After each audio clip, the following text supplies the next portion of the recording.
যে কোনো আমল কবুল হওয়ার জন্য দুটি শর্ত, এই দুটি শর্ত যেখানে পাওয়া যাবে সেটা দেখতে ভালো হোক বা খারাপ হোক, এই দুটি শর্ত যেখানে পাওয়া যাবে সেটা আল্লাহ তাআলার দরবারে কবুল হবে। এই দুটি শর্ত যেখানে পাওয়া যাবে না সেটা দেখনাই যতই ভালো হোক না কেন সেটা শয়তানি কাজ, সেটা শয়তানি কাজ। এই দুইটা শর্ত কি?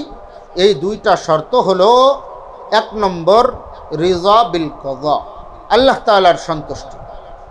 যে কোনো আমল হতে হবে শুধুমাত্র একমাত্র আল্লাহ তাআলার সন্তুষ্টির উদ্দেশ্যে, অন্য কোনো উদ্দেশ্য থাকলে হবে না।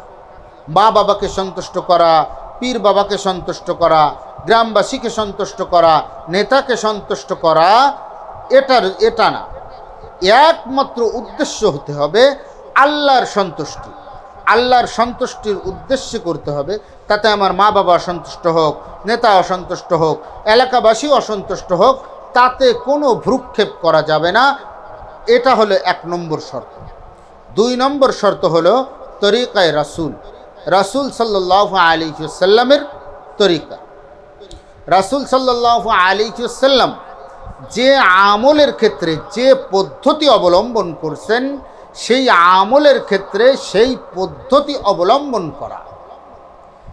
এক নম্বর হলো আল্লাহ তাআলার সন্তুষ্টির উদ্দেশ্যে করা। দুই নম্বর হলো যে আমলের ক্ষেত্রে যে পদ্ধতি রাসূল সাল্লাল্লাহু আলাইহি ওয়াসাল্লাম অবলম্বন করেছেন, সেই আমলের ক্ষেত্রে সেই পদ্ধতি অবলম্বন করা। যেমন দেখুন, নামাজ পড়া এটা খুব আহাম আমল, গুরুত্বপূর্ণ আমল। তো নামাজ পড়তে হবে, এটা আল্লাহ তাআলার হুকুম। নামাজ পড়তে হবে, এটা আল্লাহ তাআলার হুকুম। নামাজের ভিতরে এক রাকাতে দুইটা সিজদা দিতে হবে, এটা রাসূল সাল্লাল্লাহু আলাইহি ওয়াসাল্লামের তরিকা। ভালো খেয়াল করে বুঝবেন, নামাজ পড়তে হবে আল্লাহর হুকুম, দুইটা সিজদা দিতে হবে রাসূল সাল্লাল্লাহু আলাইহি ওয়াসাল্লামের তরিকা।